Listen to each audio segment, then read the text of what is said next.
Hi, I'm clinical psychologist Dr. Ali Mattu, and in this Safe for Work video, I sit down with sex educator Justine Fonte. We discuss what porn literacy is, how porn impacts us, and the conversations we need to have about pornography.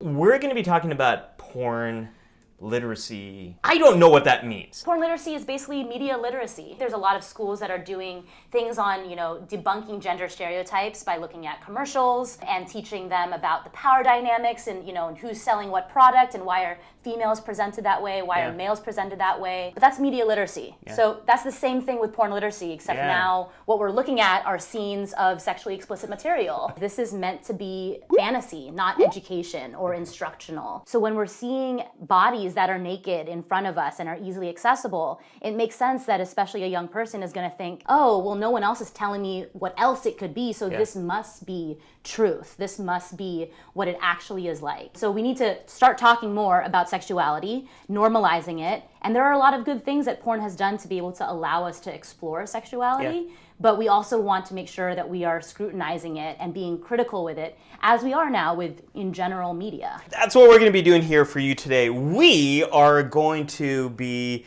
scrutinizing porn. So this is going to be safe for work. We're not going to show any porn images because I want this to be safe to work. I also don't want this to get pulled off YouTube. But what we're going to do is we're going to describe in regular language, non-sexualized language, what's happening here. So what I was thinking we could start off with, Ali, is just looking at the homepage of Pornhub. Why don't we start with the categories? Okay. Let's just look at seeing like what different genres there are. There's Japanese, amateur, mature, teen, anal, lesbian, gay. I'm gonna have an interesting job bleeping some of this stuff. So far, in terms of like the race ones, we haven't even seen white. So, okay, we have British. But what it suggests is that white is the normal, the baseline, the template. And anything that's not white is a genre. Right. Which automatically fetishizes, a race or, a group of people. These ideas that you get from media, they sort of get combined with the way you think of things. Right. Like our memories are more generalities. Right. They're like schemas. So all of this stuff kind of impacts how you see the world. What I clicked on is one that we will watch a little bit of called Asian Teens for Step Bros for Math Help. It's not the most creative title. The acting is subpar. So this person, in return for helping her with her math, is now asking for oral sex. Right. It's like a transactional power, a little bit 100% kind of power at dynamic. play. Right. When I'm doing talks around consent, everyone's always thinking about legal terms and how unsexy it is. I want you to have amazing sexual experiences, and I feel that there are three things that can allow that to happen: safety, pleasure, and fulfillment. And if you have those three things in your experience, you're going to be able to really achieve maximal pleasure. So why would we settle for anything less than that? So she's saying stop. Straight up saying stop. And he's like, still going. Yep. And so it seems like very playful, but there's definitely a no, stop, don't do this. And that's what gets really blurry for a lot of people. Like, oh, they're clearly okay with it. That's one of the things that a lot of my patients bring up is I don't know how to even have that conversation. Yeah. It's a first date or we're just hooking up. Right.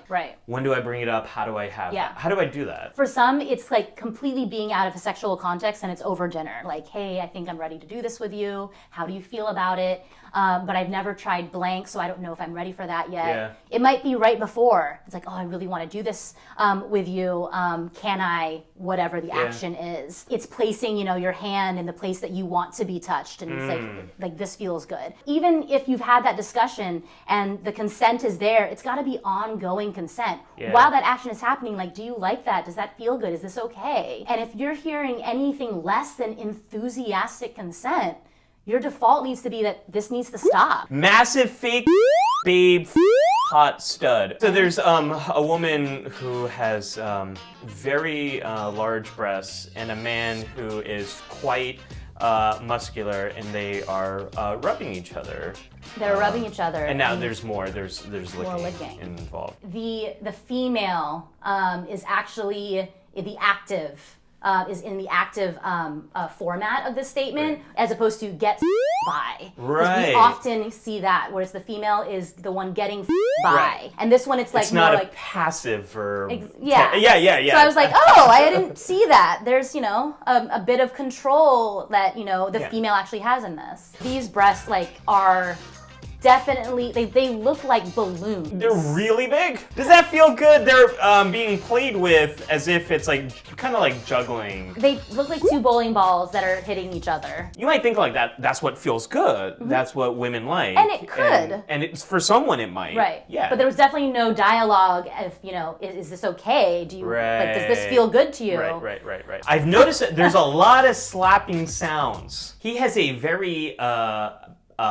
curved penis, which seems a little bit different than the last penis I saw. Yep. So it's nice to see a little bit of diversity in penises. With porn, you can search for everything, which means that you can find people that look like you. Not necessarily the default, but the fact that there is diversity and representation, and not just with body types, but in terms of race, with orientations, with what your sexual desires are, and you can really find things that match that. Yeah. He has a condom on. It kind of went through it quickly, but he put the condom on. Yeah, it normalizes the usage of wanting to make sure you're preventing yourself from infection. Yeah. So I mean, it took there was 2 seconds of a pause between activities, but the fact that they're showing that really tells a consumer that this is something that is okay, that is normalized, and pleasure is not necessarily hindered. Because I think that's a big thing that pushes people away from using barrier methods.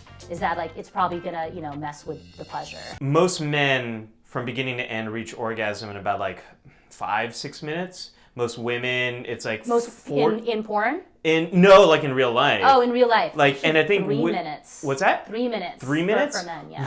So and women, I think it's closer to somewhere 10 to 15. It's definitely higher, but it also is suggested in porn that they're coming more than once. I mean, we did see the camera cut away and then come back, though, and we have to recognize that things are happening in between those cutaways. Right. Who knows? This might be 3 hours later. Yeah, I mean, we're filming this with 2 cameras. We've got our A camera, B camera, and just with a quick edit, I can edit through so much time, or us messing up on words, and you might not even realize it. So if I were to just type in black in the search part of Pornhub, I want you to notice the verbs or adjectives that are used to describe. Young BBC pounding his cousin's BBC being BBC? big black.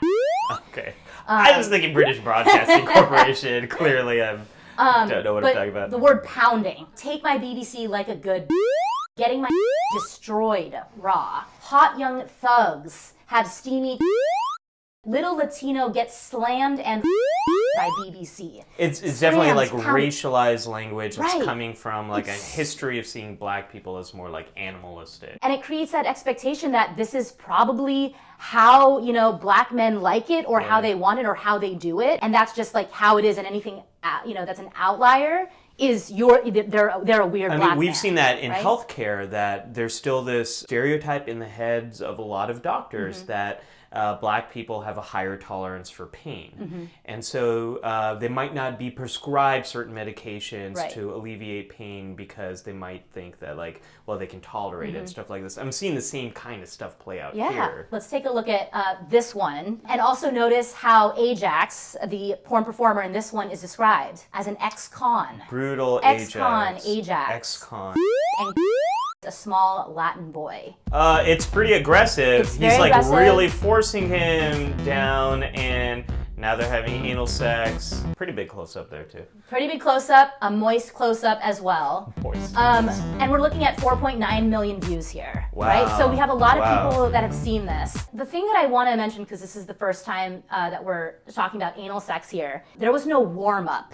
And that's really important when it comes to safer sex, because when it comes to anal sex, the anal sphincter is extremely sensitive. And without first warming up that area slowly by making, maybe with 1 finger, with 2 fingers, with 3 fingers, with a lot of lubricant, you can actually break the anal sphincter, which has a lot of long-term consequences, to one's body. But this was starting off already very coercive and just immediate penetration. We're already looking at potential harm physically to one's body. We're not paying for any of this stuff. Yep. So I'm kind of wondering, do you get what you pay for here? I've heard a little bit about ethical porn, porn that's made with full consent. It's the performer's fantasies. Right. It's ethically traded.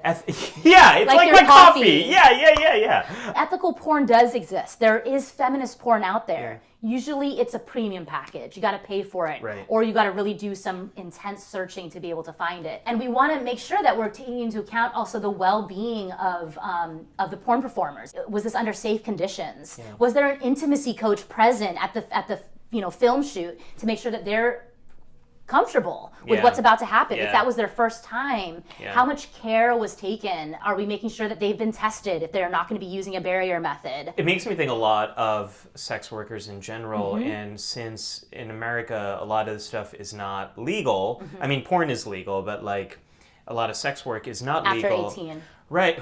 There's a lot of secrecy, there's a lot of shame, there's a lot of stigma. I'm sure, from what I've read, a lot of people who do porn love their work, and at the same time, they're at risk for violence, they're at risk for being excluded from their families. A lot of them don't get good health care, don't get good OBGYNs. Pornhub does have a wellness portal. Pornhub.com/sex, okay. There you go. Easy to get to. This looks like ZocDoc or something. It looks like super clean and healthy and all that stuff. Yeah, it says real talk about sex from those who know it best. You have sex ed experts, sexuality experts that are here to answer questions. Another thing to keep in mind in terms of literacy without formal literacy education, you become more literate as you just get older because you're just exposed to more of the world. If you're at 8 years old, 11 years old looking at porn and you have no real reference to be able to say, actually, I have seen a naked body and it doesn't always look like that, that usually won't happen until you're a lot older. So when you're 8 years old and you're seeing this naked body for the first time,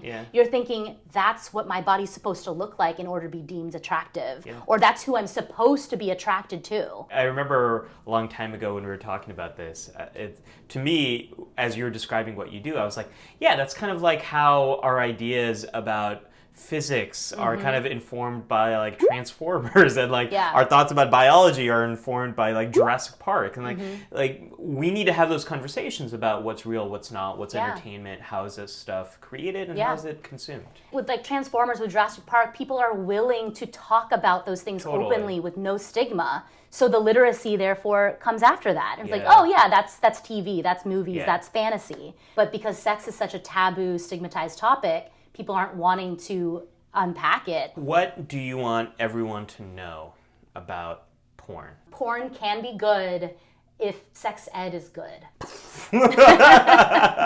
I didn't dive into a ton of the research here, the psychological research, but I'm going to link to some videos. There's a great video by SciShow. There's also from Sexplanations. There's a couple of good videos that kind of dive into sex and porn and the psychology behind it. Where can people find more of your work? If they want to learn more about what you do, where can people find you? On my website, it's JustineFonte.com. Check out Justine Fonte's website. She has put out so much awesome content that is really current and really interesting about sex education. Also, Justine wanted me to recommend amaze.org. I've never visited this website before she told me about it, and when I did, I just was watching so much of the videos on Amaze, and then also Amaze Junior, which is for younger kids. A little disclaimer, this was not an exhaustive video about every single aspect of porn. When Justine and I were putting together this video, we wanted to focus on experiences we knew a lot about. So as a result, this video ended up being pretty heteronormative, pretty cisgender based, maybe a little heavy into person of color background and experience. So there's a lot of stuff we didn't get into. Please be kind in the comments. This is just a starting place to start a conversation. If you'd like us to do another version, or if there's specific issues that you want us to react to in pornography, let us know. Let us know in the comments below. Now it's time for the Gekboo Challenge of the Week. This week's challenge for me has honestly been putting this video together and sharing it with the world. This was the last video I made in New York before I moved this fall, and I've sat on it for a few months because I've been so anxious about sharing it with everyone, because this topic is more stigmatized, it's more taboo. So I'm gonna get comfortable being uncomfortable by sharing this video with you. This week, the Psyche community, I'm inviting you to my office hours, Friday, 3 p.m. Pacific, 6 p.m. Eastern on YouTube. I'll be doing a YouTube live conversation, so come join, let's talk about what you're working on. I'd love to share more about what I'm working on. The office hour is a place for us to hang out, to chill, to see what each other's up to and support each other, to support everyone in the mighty Psyche. If you want to see more videos of me reacting to stuff, check out this playlist right over here. And now, the comment of the week.